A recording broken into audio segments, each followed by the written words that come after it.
Mr. Bartlett with Accidental Citizen Photojournalism.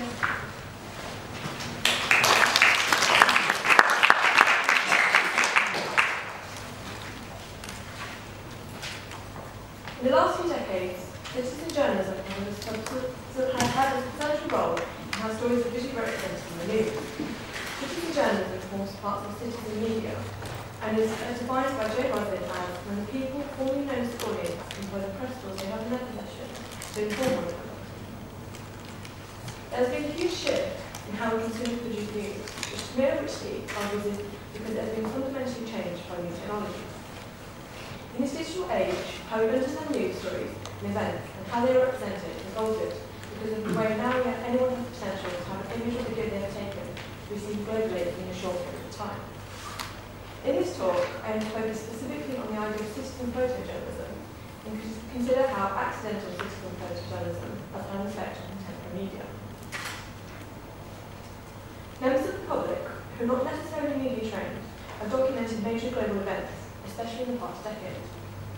Such events include photographing extraordinary incidents, such as this image of a Boeing jet plane on the Hudson River in 2009, taken by Janice Chronic on a nearby ferry boat.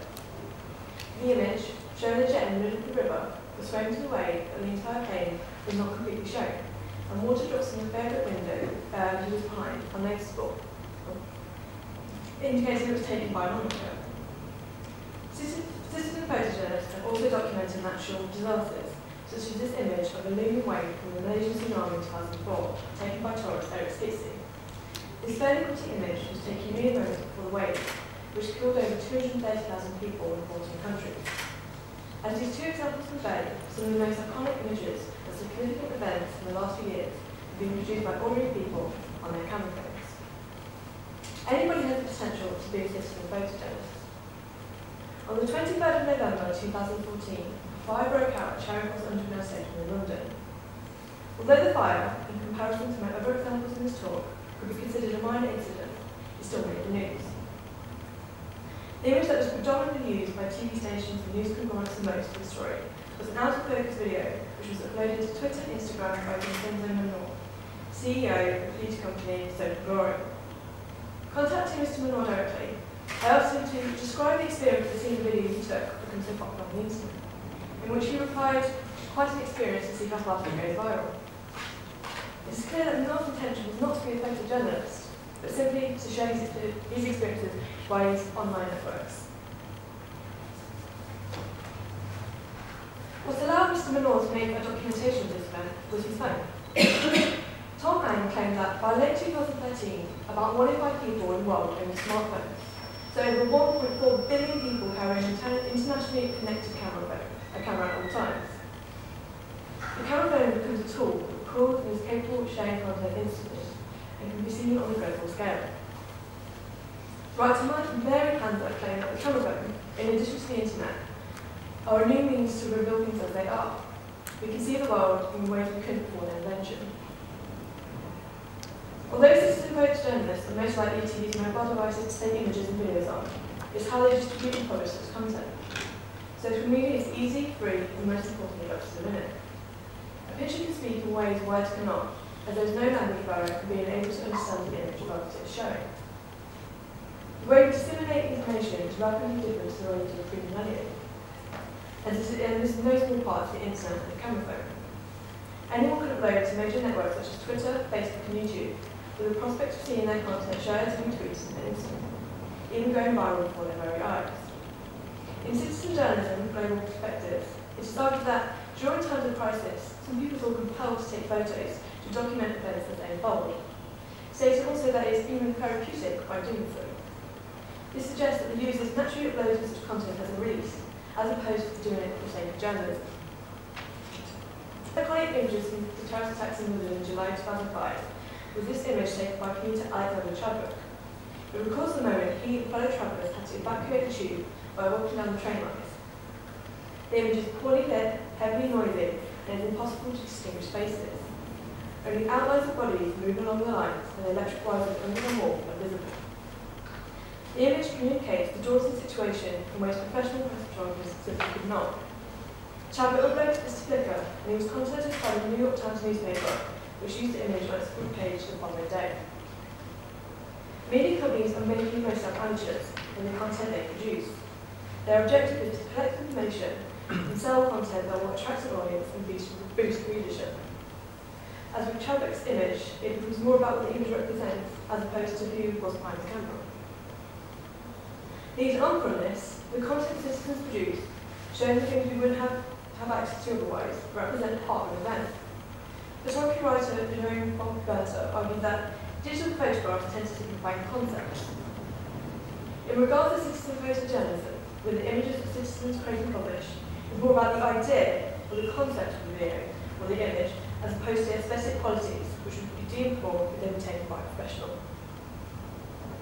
As anybody can potentially upload interesting newsworthy content, who is to say what is raw or what is fake material? Fred Richard argued in his book Bending the Brain, the work of these non-professionals make it awkward, raw, and frequently intimate imagery is often perceived as more authentic. Likewise, Susan Sontag states in her book Regarding the Pain of Others that pictures of hellish events become more authentic when they don't have the look that comes from being properly lighted and composed. The technical aspects, or lack of, is the viewer's perception that the event did actually occur, which is why citizen photojournalism is a vital part of our news telling. It is also worth considering that the photographs and videos that depict newsworthy events are often unfiltered and uncensored. Are the professionals, trained, experienced, and visually literate, more tactful and moral conscious to the amateur who experience something with a point-and-shoot mentality? With amateur pictures, there is the risk of false speculation, which may lead on to sensationalism about what happened at a particular event. There is the potential for horrific images to be shown, and that should be shown out of respect, let alone shared on social networking platforms to be shared virally. An example of a piece by citizen documenting such distressing content is this video from the recent tragic bin lorry crash in Glasgow on the 22nd of December, which was used by the Telegraph in their reporting of the events. The video was uploaded onto the official Telegraph website and Twitter profile within 3 hours of the incident happening. Despite placing displaying what the shaky film video, the video shows very little with no focal point, yet plays audible screens. This was an incident with fatalities, which begs the question, where is the line and when is that line crossed? When established sources of news use such content. Revisiting Richard's statement about the idea of authenticity, in relation to this example, it is seen as authentic as the depiction of the event has become more real to the video viewer. Perhaps the idea of voyeurism is at the forefront of the appeal, and why citizen photojournalism is important to those that broadcast news as a way of attracting an audience. Alan Sekula suggested in 1984 about documentary photography that the genre has simultaneously contributed much to spectacle and only a little to the critical understanding of the social world. Perhaps it's not just citizen photojournalism, but documentary photography in a broader sense, which can create spectacle surrounding an event. For the photographic examples mentioned so far, they are similar in their snapshot aesthetic. Deviating from the idea of accidental citizen photojournalism being about people uploading images to social online platforms, the grotesque and highly distorted images from the Abu Ghraib scandal were leaked in 2004 and shows the American military mistreating Iraqi prisoners. These images are accidental in the sense that they were never supposed to be seen publicly, and in their leaking, those who took the photos in turn became photojournalists. Described as bizarre party-like photographs, the images show shoulders smiling and posing casually as they would in everyday circumstances. The scandal showed that any photograph has the power to be used for media purposes. Catherine Zorowski commented on the snapshot, once in the public eye, stating, once in the public sphere of consumption, the snapshot becomes not only a personal and private artifact, but also a public symbol. And the same can be applied to the scandal. Like my other examples in this talk, the Abu Ghraib pictures represent and reflect the situation, which is why context is always important with citizen photojournalism. There is no consideration of the effects the photographs may have on the public. So, citizen photojournalism, in particular that which is accidental, has become more prevalent in the news reports and stories, and has become a fabric of visual journalism. Citizen photojournalism allows us to understand the world completely new modes.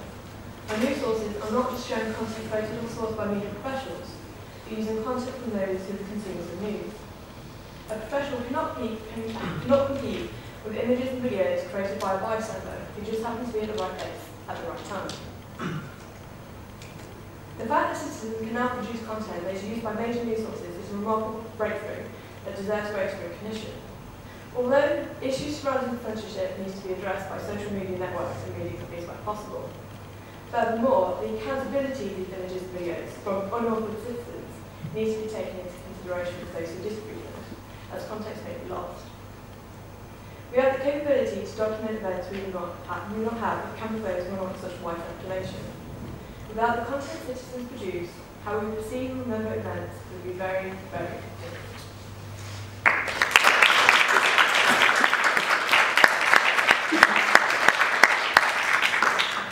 Does anyone have any questions for Lucy? Colin? I was just wondering what your views were on the citizen journalists and whether they affect professional photographers in industry. I think there's kind of this perception that citizen journalism has an effect on professional journalism. As my example with Alexander Chadwick, his photo was used the next day on one of the biggest newspapers in the world, the New York Times. And I bet that morning he had no idea that next morning his image he took would be used in that kind of context. I don't think, when I started this symposium presentation, I had this kind of notion that it has affected photographers.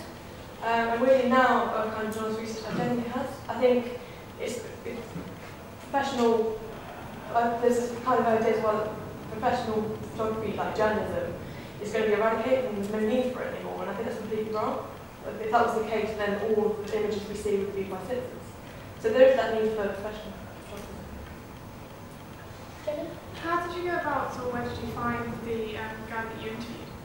I was quite lucky because that, as I said, happened in November.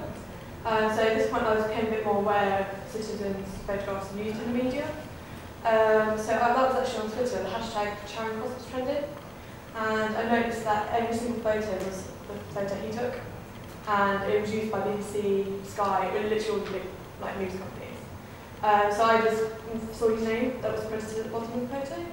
And then I managed to find his original tweet, and then I found his website. And he just happened to be a CEO, so I was quite fortunate for that. But I think that goes to show that anyone can really be a citizen. Do you think that media take advantage of those accidental developers? Yeah, absolutely. I think I saw Instagram images on the cover of the New York Times or something like this. I think, yeah, they're going to kind of see people. Well, the guy that I actually interviewed, I asked him, did you get any financial reward? That's how I traced it. And he said that he was offered money, but he declined. And he said it's quite interesting to see actually that there is money there. But he was, but yeah, there was. But I think they do kind of take advantage because they see it as, oh, we can take this photo. And obviously a professional would have a kind of attitude or wouldn't like to be approached from that. Any other questions for Lucy and Tom?